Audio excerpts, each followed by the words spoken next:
Adakah di alam ini yang bergerak sendiri? Pasti izin Allah. Bener gak? Gak usah jauh-jauh lah. Ini bisa tumbuh sendiri gak? Matang sendiri gak mungkin. Maka Arafi bisa begini, itu pasti Allah yang buat. Antum bisa gabung ya, orang KPI ya. Itu semua Allah yang atur, nggak ada yang nggak diatur Allah. Cuma kadang kita ego, kita punya tabir di sini, penghijab, penghalang, sehingga kita tidak melihat peran Allah. Maka banyak orang seperti Korun ngomong. Jadi Nabi Musa punya murid namanya Korun. Korun ini dikasihlah amalan, dikasihlah tugas, berhasil menjadi orang yang tajir. Ketika murid-murid Nabi Musa yang lagi kere itu mau, murid-muridnya beliau kan miskin semua, dikejar-kejar sama Firaun, minta tolong sedikit saja kepada si Korun. Korun mengatakan, ini harta saya, kalian kan gak ada urusan. Saya yang capek kok kalian yang dapat. Gitu ngomong. Saya yang capek kok kalian yang dapat. Nah, ini gaya-gaya Korun. Jadi di dunia ini ada pewaris Nabi Musa, ada pewaris Korun. Nah, pilih yang mana? Ada pewaris Nabi Muhammad, ada pewaris Abu Jahal, Abu Lahab. Tinggal pilih aja. Kan semuanya kan alam berputar aja. Karakter manusia tuh begitu-gitu aja dari dulu. Makanya sekarang disebutlah harta Korun ini kan karena Allah murka, ditenggelamkan. Setiap kali orang dapat harta di dalam tanah disebut harta karun ya. Sebenarnya Korun itu nama yang sangat boleh disebut abadi juga tuh namanya. Baik. Jadi ihsan itu beribadah seakan memandangnya. Kayaknya nih masih sulit. Yaudah kita turun rate-nya. Maka Nabi turun rate-nya. Apa kata beliau? Jika engkau tidak merasa memandangnya, merasalah engkau sedang diliriknya, diawasinya. Ada CCTV? Ada. Kalau ada CCTV berani macam-macam nggak?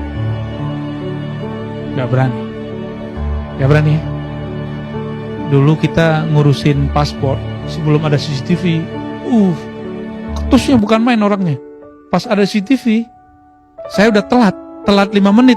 Sini mas, saya bantuin. Nggak bayar malah. Nggak bayar tambahan maksudnya. CCTV itu belajar ihsan. Beribadah seakan diperhatikan Allah. Mungkin ini ilustrasinya masih jauh. Ilustrasi yang lebih mudah. Dulu pernah sekolah, ya kan? Terus diperhatiin sama guru killer. Gimana? Jadi ini gak salting apa? Grogi. Kalau dia lewat kita pura-pura sibuk lagi. Bener ya? Kayaknya lagi baca buku, padahal bukunya kebalik. Itu kejadian. Kenapa? Karena kita merasa diperhatikan guru. Sebenarnya bukan guru itu yang membuat kita takut, tapi karakter yang ada di dalamnya. Dia killer. Ada lagi guru yang sangat asik. Dia kalau datang kita juga sungkan, segan sama dia, tapi sungkannya sungkan cinta. Rasanya rindu kepadanya. Jadi kalau gurunya nggak datang kita rindu, tapi kalau guru yang pertama tadi, kalau nggak datang alhamdulillah. Ada perasaan lega gitu. Nah, ini namanya ihsan level 2. Ihsan level 2 itu merasa dilirik Allah. Kalau istilah Arabnya muraqabah. Istilah Arabnya. Ini ada 2 jenis. Dilirik karena jamaliyah Allah. Jamaliyah itu keindahan, kelembutan. Ada yang dilirik oleh tadi killer itu apa? Apa yang membuat kita takut sama dia? Karena di dalam dirinya ada karakter tegas, menakutkan. Dalam bahasa Arab, ketegasan itu disebut jalal. Jalaliyah. Kelembutan, keindahan disebut dengan jamal. Jamaliyah. Pernah jatuh cinta? Gimana mas? Seneng.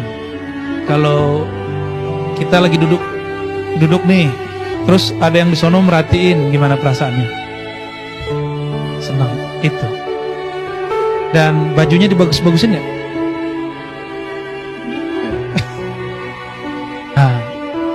itu indikator orang mendapatkan ihsan. Jadi kita kalau dapat ihsan, kita bagus-bagusin apa yang bakal dipandang. Karena yang memandangnya makhluk fisik, maka yang kita baguskan fisik. Kalau Allah mandangnya apa? Innallaha yanzuru ila qulubikum. Allah memandang ke dalam kalbumu. Saya baru betul-betul utuh belajar kalbu itu selama pandemi. Karena saya dapat guru yang unik. Guru yang kalau sebelumnya guru-guru saya rata-rata pakai serban, pakai kopiah, pakai gamis, pakai koko. Ini enggak. Ya, agak aneh lah ya. Abang udah ketemu Bang ya?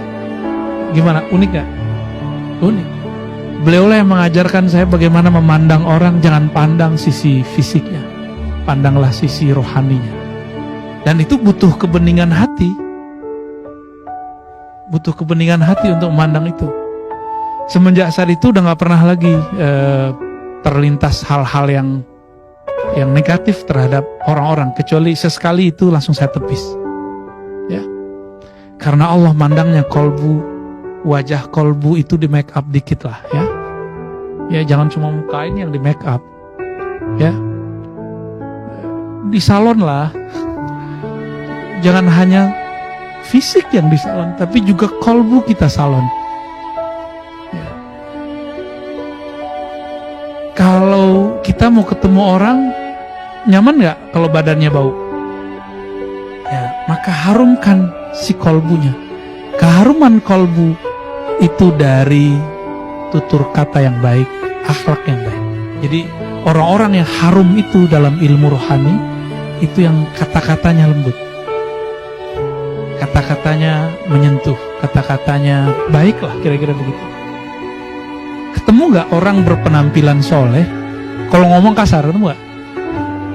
Ketemu gak orang bajunya biasa aja, bahkan gembel, tapi kalau ngomong tentang hati, itu langsung menusuk ke dalam jiwa kita.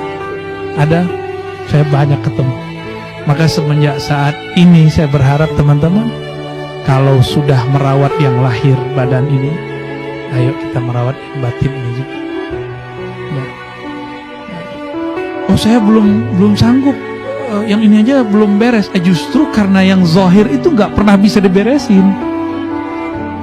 Jadi jangan kemudian putus asa. Oh saya benerin amalan zahir dulu deh. Gak bakal bisa. Saya nih misalnya istighfarin mata saya sekarang, 1 jam lagi saya maksiat lagi. Lidah nih kita benerin, mungkin 5 menit lagi saya nyinggung orang lagi. Jadi jangan dari sini dibenerinnya dari dalam. Karena sumbernya di dalam. Bahasa Arab sumber itu sadar. Sadar, bahasa Arab dada ini disebut sadar. Ternyata dalam bahasa Indonesia disebut kesadaran. Jadi orang yang sadar dalam bahasa Melayu lama itu orang-orang yang sudah masuk ke dimensi kolbunya. Ya jadi gak usah terlalu berat juga mikirinnya. Justru ini sangat mudah. Karena kalau soleh secara fisik, ribet.